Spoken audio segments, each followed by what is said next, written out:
Legendary Encounters is a cooperative deck building game for 1 to 5 players. Alright, now later on I'm going to talk more about the cards, but for setup, what we need to know is at the very bottom in small print is the name of the type of card it is for the hive deck, the hatchery, the strike cards. Okay? Now for the barrack cards, we'll have to go by the crew symbol, and the sergeant cards will say sergeant on them. Okay, first thing we're going to do to set up Legendary Encounters is set out the game mat here.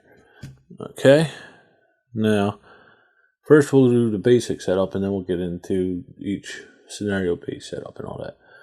Alright, now for every game we are going to need sergeant cards. We're going to take this deck of sergeant cards, give them a shuffle, and we're going to place them face down here in the sergeant space on the board or mat, whatever you want to call it. Okay, you also have the hatchery cards in every game. Alright, now the hatchery cards consist of these face hugger cards along with the chest burster cards.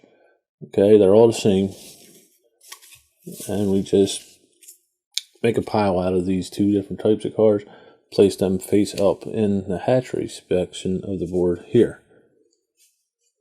Okay, next we are going to take the strike card deck. Alright, we're going to give that deck a shuffle. We're going to place it face down here where it says strikes.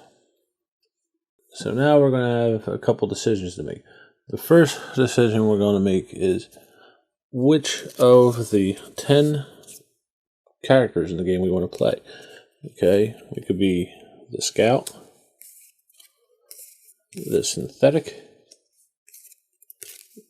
the researcher, the commander, the priest, the gunner, the technician, Wayland Corp, the mercenary, or the medic. Okay, now they recommend that you play the gunner, technician, researcher, medic, or scout if you have a full complement of the players, all 5. If you only have 4, they recommend leaving out the scout, and then in a 3-player game, they recommend leaving out the medic and the scout. Okay, that's their recommendation for your first few games. Jen will be playing the mercenary, and I will be playing the medic during this game. Okay, now along with the avatars, okay, we also have cards specific to each of the characters that the players will be playing as. Okay, so give each player their avatar card and the card that goes to that specific player avatar. There are also 4 alien player avatar cards along with an alien player deck of cards. Okay, now this is used later on in the game in some cases. Okay, but for now we're just going to place the avatar cards for the alien player and the alien player deck off to the side, alright, for use maybe later on, depending on how your game goes. Once you have selected your player, your avatar, and the card that goes with that specific avatar, you're going to give each player 7 of these specialist cards. And also each player will get 5 of these grunt cards. Okay, now once you get the 7 of the specialist cards and the 5 grunt cards, you're going to add that card that's specific to each avatar into that pile there. And you're going to give that a shuffle, and that will be your starting draw deck. Okay, once you create the draw deck by shuffling those 7 specialist, 5 grunts, and that 1 card specific to each avatar, 13 cards total, you're going to draw 6 cards and place them in front of you. And that will be your starting hand. Now, the next decision you have to make is what type of game you want to play. Alright, Legendary Encounters offers the opportunity to play either one of the 4 movies of Aliens, or you can mix and match the objectives and the characters. Okay, in this game we're going to be playing Aliens, the second movie. First thing we're going to do is make up the barracks deck. Okay, and that consists of 4 character cards from the movie, which have several different variations. So we have Bishop, Colonel Higgs, Private Hudson, and Lieutenant Ripley in this, okay? And there are several different variations for each character, okay? As you can see here, here's a different type of card for Lieutenant Ripley, and so on, alright? So what we're going to do is give these cards a shuffle, okay? And then we're going to place them down here in the barrack space, face down. Okay, next we want to take 5 of the barracks cards here, the top 5 barracks cards here. We want to place them face up in the HQ area here. Okay. Alright, next we're going to get the location for the type of game we're going to play. In this case, we're playing Hadley's Hope. Okay, and we're going to place it here in the location spot. Okay, and now each movie type of game has 3 different objectives. Okay, they're numbered 1, 2, 3. In this game, it'll be Lost Colony as objective 1. They mostly come at night as objective 2, and Who's Laying the Eggs as objective 3. Okay, and then we're going to place them here in the objective spot with objective 3 on the bottom and objective 1 on top. Next, we're going to create the hive deck. Alright, now each of these objective cards here has a corresponding hive deck type for them. Okay, if we look at the bottom of the card again, we can see these little words that tell you which objective that they correspond with. Okay, so we have objective 1, objective 2, and objective 3. Okay, I'm going to flip these over. Then we're going to take the drone deck here. Alright, going to give that a shuffle. And we're going to give 2 cards to each objective.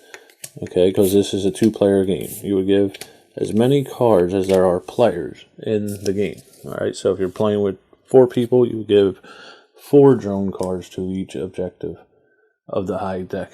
Okay, 3 players, you give 3 cards.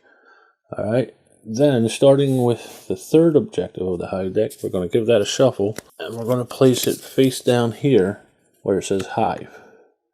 Okay, and then we're going to do the same with the 2nd objective hive deck. Okay, we're going to give that a shuffle, and then we're going to place it on top of the 3rd objective hive deck. And then we're going to do the same with the 1st objective hive deck. We're going to give it a shuffle, place it on top of the 2nd one. Okay, any unused drone deck cards will be returned to the box. They will not be used. Also, the same goes for any unused avatar cards, character cards. Alright, any cards in the box will not be used for this game. All you have to do now is select the first player, and you are ready to play Legendary Encounters.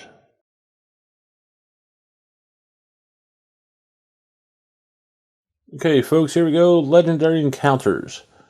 Alright, now before we get into the game, let's take a look at the cards so we understand these a little better. Okay, now every player will get one of these avatars representing, the type of character in the game that they're going to play. Okay, now up top we have the name of the avatar, what type it is. Okay, below that says avatar, showing that that's the avatar card. And then we have their special ability down here. Okay, it's usually that they'll start off with another card that will go into your draw deck. Okay, now if we look over here on the bottom right of the card, we can see a heart and then this little shield chest plate armor. Okay, the heart number represents the avatar's health, the player's health. Okay, and the body armor, represents their defense. Now, if you become an alien player, you'll have the same thing, the health on the bottom and then your defense. Okay, we'll get into how the defense works in a little bit later on, but for now, just remember that it's there. Okay, you ignore this unless you are being attacked. Okay, now if we look at one of the barracks cards, we can see the card's name, the character in the movie that the card represents, then we have their artwork. Down here we have their special ability. Okay, now if we look at the top left of the card, we'll see two symbols up here. The top symbol is their crew symbol, and then the bottom symbol is the character's class symbol. There's 5 different crew symbols. There's one for each movie. This one here is for aliens. And then we have one for the Marines, okay, such as the case for the sergeant. And then you'll also have them on your specialist and grunt cards. Okay, now below that, we have the character class symbols. Alright, now there's 5 of these. We have Intel, Leadership, Strength, Survival, and Tech. Now these character class symbols will be used to combo different cards later on in the game, and we'll get in that in a little bit. Now down here on the bottom left of the card, there could be up to 2 different symbols depending on the card. First we have the star, which represents recruit points, and then we have the slashed lines with the number in it, which represents the attack points. Okay, now on the bottom right of the card in a circle, it looks like a coin, we have how much it costs to buy that card, how many recruitment points you need to buy the card. Now that's the barracks deck. Now the alien hive cards are a little different. Okay, they have the name and what type of card it is. Okay, in this case of the xenophobe swarmer, it's an event or an enemy alien. Okay, then we have the card's ability, and there's several keywords that we want to look for when we look at the cards, and we'll get into that a little bit later on. But over in the bottom right corner of the card, we see that attack value. Okay, now for the hive cards, it's a little different. Instead of gaining the attack value as you would with the barracks cards, this represents how much attack you need to kill the alien card. Next we have the strike cards. Okay, the strike cards also have that attack value in the bottom right corner of the card, and that represents how much damage the strike will deal to a player's avatar, and we'll explain that in more detail later on. If any card has an asterisk on it, that means to refer to the text of the card. Okay, so enough about the cards, let's get into the game. Now, Legendary Encounters is a cooperative game at its core with the basic rules. Some advanced rules will have traders, and they will also have alien players who will attack the regular players. Alright, in this we're just going to go in detail with the base game, and I'll explain a little bit about the more advanced rules later on. Alright, now in Legendary Encounters, there's 4 phases. First we have the hive phase, then we have the action phase, then we have the strike phase, and then finally the cleanup phase. Alright, now at the beginning of the game, each player is going to start off with a draw deck of 13 cards. There will be 5 grunts, 7 specialists, and then a card specific to the avatar that each player chose. Okay, when you start the game, you're going to shuffle up those 13 cards. You're going to draw 6, and this will be your starting hand. Okay, now once everybody has their starting hand, they choose the first player. That first player will start the hive phase. They will draw the top card of the hive deck and place it here in the compound, in the first room, the ventilation shaft, face down. Okay, if we look at the complex here, there's 5 rooms: the airlock, the med lab, the weapon locker, power station, and the ventilation shaft.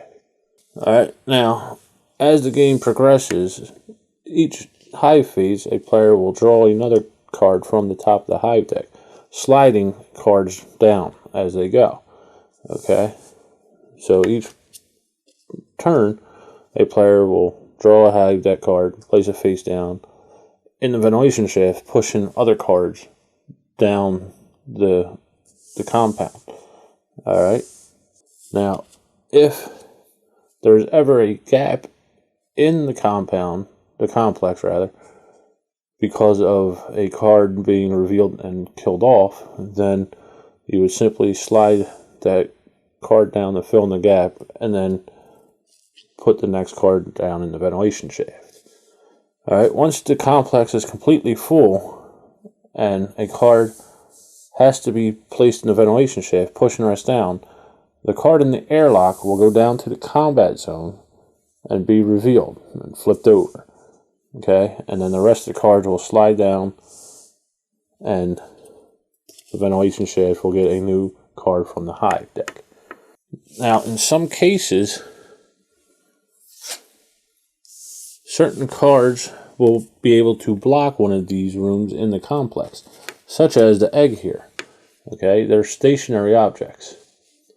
Okay, now, if a player has to place a hive card in the ventilation shaft during the hive phase, and there is a card blocking a room, such as the egg here, instead of pushing the egg down the complex like you normally would, you would instead skip over the egg or whatever may block that room, pushing the rest of the cards in the compound down, and then fill in the ventilation shaft, revealing any cards that go into the combat zone. Now, once you have done the hive phase, we can move on to the action phase. Okay, now during a player's action phase, they will look at their hand of 6 cards and see what they can do with it. Alright. Now, like I said, these cards for their starting hand and the barracks have these different symbols on them. The stars represent recruit points. The slash claw marks with the number represents their attack value. Okay, now players can add up their recruit points and buy cards from the barracks here down here. Alright, so this player has 1, 2, 3, 4, 5 recruit points. He could buy any card down here that costs 5 or less, represented on the bottom right of the card in that coin picture. Alright, so the player could simply buy one card worth 5, or they could choose to buy a card, let's say worth 2, and they would place that in their discard pile, and then automatically reveal the next card in the barracks. And then this one happens to be a cost of 3. They could purchase that one for 3 because they still had 3 left remaining out of their 5. They would place that in their discard pile and reveal the next card in the barracks draw deck. Now, alternatively, instead of buying a card from the HQ here, one of the barracks cards, you could recruit a sergeant for 3 recruitment points. The sergeant cards are all the same except for the character class symbol up here. There are 10 sergeant cards and 2 of each character's class symbol in this pile. Okay? If the HQ ever runs out of cards, okay, then you simply cannot recruit any more barracks cards. Same with the sergeant deck here. If this is ever depleted, then you simply cannot recruit any more sergeants. Now, the player has this grunt, which has 1 attack point. Unfortunately, it's not enough attack to do anything. Okay, but say he had 2 attack points, he could then attack this alien here and kill it. Alright, if he had done that, the alien would go from the combat zone, and then we would put him in the dead enemies pool here. Now, alternatively, if a player has enough attack value, he could scan one of the rooms in the complex. Alright, now, the complex costs different amounts of attack value to scan different rooms. The first 2 rooms, the airlock and the med lab, cost 2 attack points. The weapons locker and the power station cost 3 attack points, and finally the ventilation shaft costs 4 attack points to scan them. Alright, when a player scans them, they would spend their attack value, okay, and then they would flip over the card in the room that they wish to pay the attack value to scan.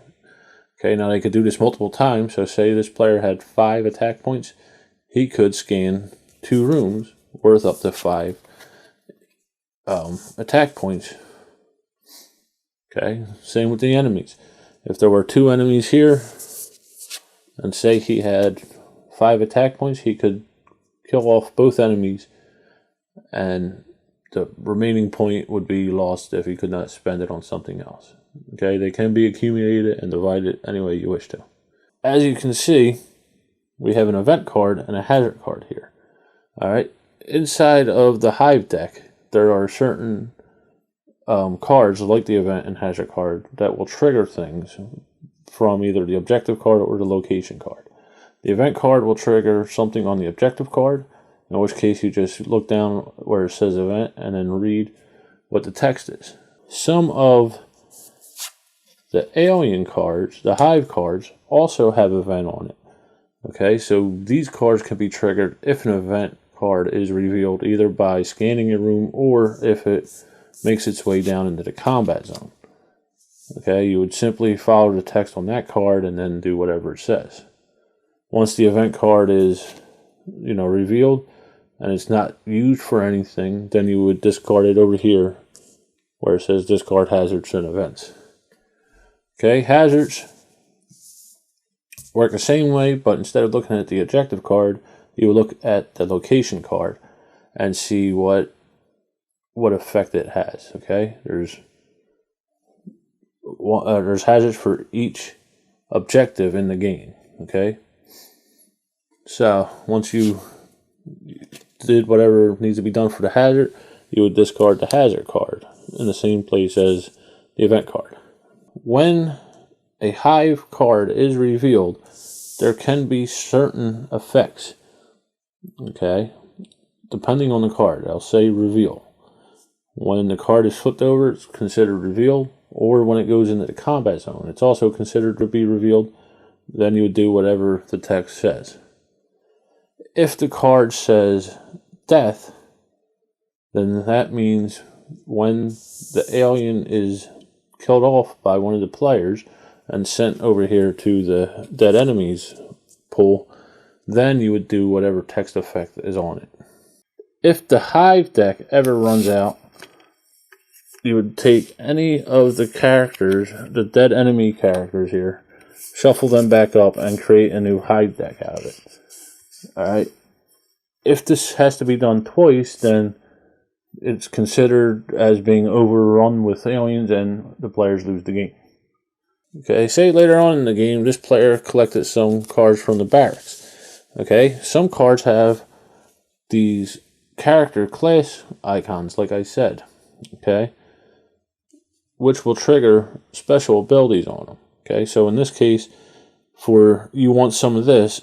If a player plays a card with a crew symbol on it that matches, they will get +1 attack. So in effect, this card will be +2 attack if a card with the crew symbol was played before. Alright, there's always got to be a card with either the crew or class or character class symbols played first before the special event on the barracks cards can be put into effect.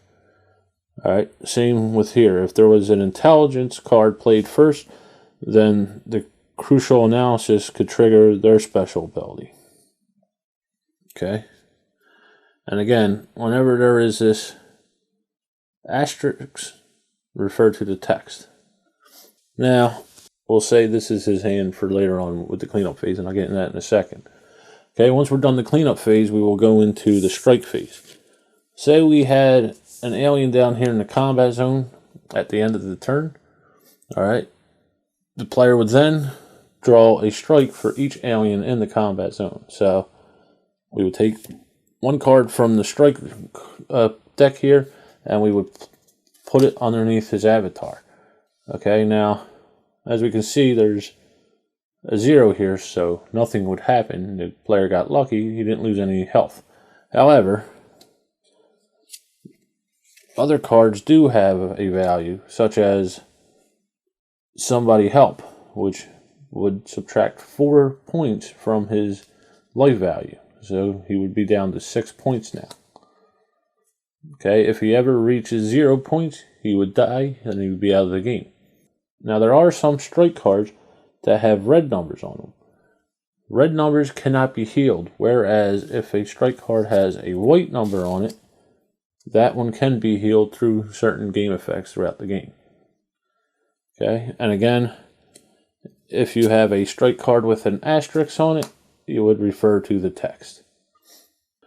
Now, throughout the game, you will be able to heal strikes. When you do, you simply place them here in the discarded strike section. Now, once a player has finished the strike phase of the game, they would go into the cleanup phase of the game. Okay, what happens during the cleanup phases, you would take the 6 cards or more, depending if you were able to draw more cards. You would take those cards, discard them into a discard pile, and then draw back up the 6 cards. Okay, now say a player could only draw up to 5 cards or 4 cards or any number less than 6, and they had no more cards in their draw pile. What they would do then is take their discard pile, give it a shuffle, and then draw up to the 6 cards that they needed. Okay, and then play would pass on to the next player. That was basically how the game works. There are a couple more keywords that I'll get into right now. Okay, one of them is coordinate. A player can help another player out on the other player's turn with a coordinate card. To do this, they would simply play a card that says coordinate in it, and it's all in red letters. And then they would allow the other player to use that card. Alright, now when a player plays a coordinate card, they place it out so the other player can see it, and then they would draw another card from their draw deck and place it in their hand. Alright, the other player would use whatever benefit the coordinate card had, and then at the end of that other player's turn, they would take the coordinate card and place it in the discard pile. Another keyword here is vigilant. Okay, now a vigilant card, unlike regular cards that you would play, can be held off for another round. Okay, you would simply place it off to the side. I normally put it by my avatar, and then instead of discarding it with the rest of your cards at the cleanup phase, you simply leave it out and then use it on a later turn. Now, the crew and character class symbols can be used on the turn that you play the vigilant card, but every subsequent turn thereafter, those symbols are null and voided. Now, there are other cards like sacrifice. If you played a sacrifice card, instead of discarding it, you would follow the text on it, and then instead of discarding it, you would send it to the dead character section of the board there. Now, as I said, Legendary Counters, for the most part, is a cooperative game. However, if a player ever gets a face hugger, and it is not killed by the end of their next turn, either by them or one of their companions playing the game, then that face hugger would get discarded, and that player would receive a chest burster. Okay, now what happens with the chest burster is when you get the chest burster, you would automatically place it in your discard pile here. Okay, and then you would shuffle the discard pile like you normally would when you run out of a draw pile. Alright, and if that chest burster ever came out again when you draw back up to 6, you would automatically become an alien player. Okay, now when you do this, what you would do is put the chest burster back in the hatchery, and then you would discard all your cards and your avatar. Alright, they would be taken out of the game completely. Then you would randomly choose one of the 4 alien avatars. Okay, once you've done that, you are now an alien player. Then, instead of drawing from a draw pile of, barracks cards, you would instead get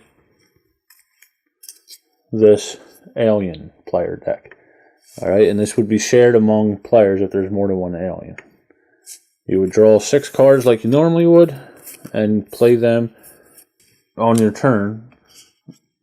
Okay, but instead of instead of having, attack values and recruitment values, they all have text on them, okay? And you would follow what the text say, all right? Okay, and then you would skip any other phase, like the strike phase or the hide phase. All right. The only way a player would get a strike is if another player attacked the alien player. Okay, and vice versa. If the alien player attacked another player, they would have to take a strike. Now, this defense number is how many attack values that they need in order to actually damage the player or the alien player.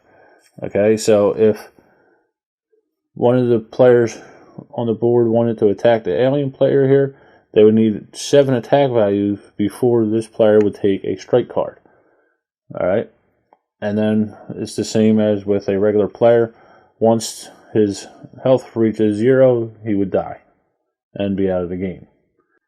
Now, if you're playing as an alien player, in order to win the game, you want to kill off every other player. Okay, unless you're playing with other alien players. If there's no regular players left, they're all alien players, then you automatically, the game's over. Now, once an objective is complete through different effects that will happen through the Hive deck, you would remove that objective card from the game and then start working on the next one.